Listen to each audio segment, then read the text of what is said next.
breaking news coming in. This is a big statement coming in from the United States of America, and I want to go to it immediately. Even as war enters day 4, US President Donald Trump has warned that major operations could continue for weeks. There is a possibility of boots on ground if necessary. Even as Israel said it had dropped over 2,500 bombs on Tehran and other parts of Iran. So President Trump has defended Operation Epic Fury, saying the aim is to destroy Iran's nuclear arsenal, eliminate what he calls as a sinister regime that sponsored terror and edged close to weapons that could even hit the United States of America. But this one line about possibility of boots on ground, this would mark a massive shift in what was initially said. He's insisting Iran's nukes would have threatened the world. He's pledged America will prevail. He's cautioned the war could run 4 to 5 weeks. Strikes continue.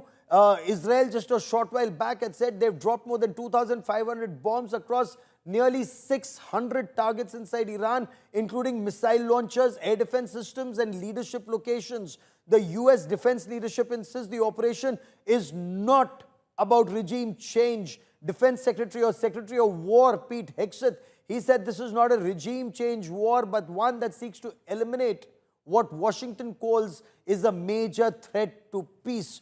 Officials in Washington, D.C. say the campaign is not about an endless war, though they've cautioned more casualties could be expected. Sandeep, I'll bring you in, but before that, let's listen into reactions from the U.S. Today, the United States military continues to carry out large-scale combat operations in Iran to eliminate the grave threats posed to America by this terrible terrorist regime. Following our obliteration of Iran's nuclear program in Operation Midnight Hammer a short while ago, we warned Iran not to make any attempt to rebuild at a different location because they were unable to use the ones that we so powerfully blew up. But they ignored those warnings and refused to cease their pursuit of nuclear weapons. In addition, the regime's conventional ballistic missile program was growing rapidly and dramatically, and this posed a very clear, colossal threat to America and our forces stationed overseas. The regime already had missiles capable of hitting Europe and our bases, both local and overseas, and would soon have had missiles capable of reaching our beautiful America. The purpose of this fast-growing missile program was to shield their nuclear weapon development and make it extraordinarily difficult for anyone to stop them from making these highly forbidden by us nuclear weapons. We were the ones that were complaining. We were the ones that wanted it stopped, but everybody was behind us. They just didn't have the courage to say so. An Iranian regime armed with long-range missiles and nuclear weapons would be an intolerable threat to the Middle East, but also to the American people. Our country itself would be under threat, and it was very nearly under threat. I was very proud to have knocked out the Iran nuclear deal by a so-called regime change war. But the regime sure did change, and the world is better off for it. Today, in their desperation, the enemy is unmasked, as Iranian missiles and drones rain down indiscriminately on the hotels, airports, apartments, and other civilian targets of their neighbors. Cowardly terrorist tactics from a regime that for decades has trafficked in cowardly terrorist tactics, lies, death, and destruction to this day. The Iranian leadership has built nothing except proxies and missiles and drones and deeply buried nuclear factories and facilities. Peaceful nuclear ambitions do not need to be buried underneath mountains. For 47 long years, the expansionist and Islamist regime in Tehran has waged a savage, one-sided war against America.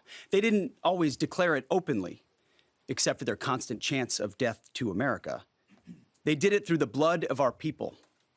Car bombs in Beirut, rocket attacks on our ships, murders at our embassies, roadside bombs in Iraq and Afghanistan, funded and armed by Iranian Quds Force and IRGC killers. My generation of veterans carry the names of brothers who never came home, brothers butchered by Iranian-backed roadside bombs and well-armed militias, thousands of our own. We didn't start this war, but under President Trump, we are finishing it. Their war on Americans has become our retribution against their Ayatollah and his death cult. The mission of Operation Epic Fury is laser-focused. Destroy Iranian offensive missiles, destroy Iranian missile production, destroy their navy and other security infrastructure, and they will never have nuclear weapons. We're hitting them surgically, overwhelmingly, and unapologetically. With every passing day, our capabilities get stronger and Iran's get weaker. We set the terms of this war, from start to finish. Our ambitions are not utopian. They are realistic, scoped to our interests and the defense of our people and our allies. This is not a single overnight operation. The military objectives that CENTCOM and the Joint Force have been tasked with will take some time to achieve, and in some cases will be difficult and gritty work. We expect to take additional losses, and as always, we will work to minimize U.S. losses.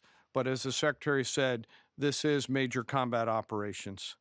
The United States Central Command, through the Secretary of War, received the final go order from President Trump. The President directed, and I quote, "Operation Epic Fury is approved. No aborts. Good luck," close quote. In the region, every element of the Joint Force made their final preparations.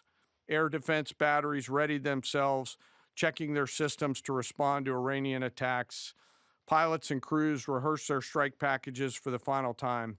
Air crews began loading their final weapons, and 2 carrier strike groups began to move towards their launching points.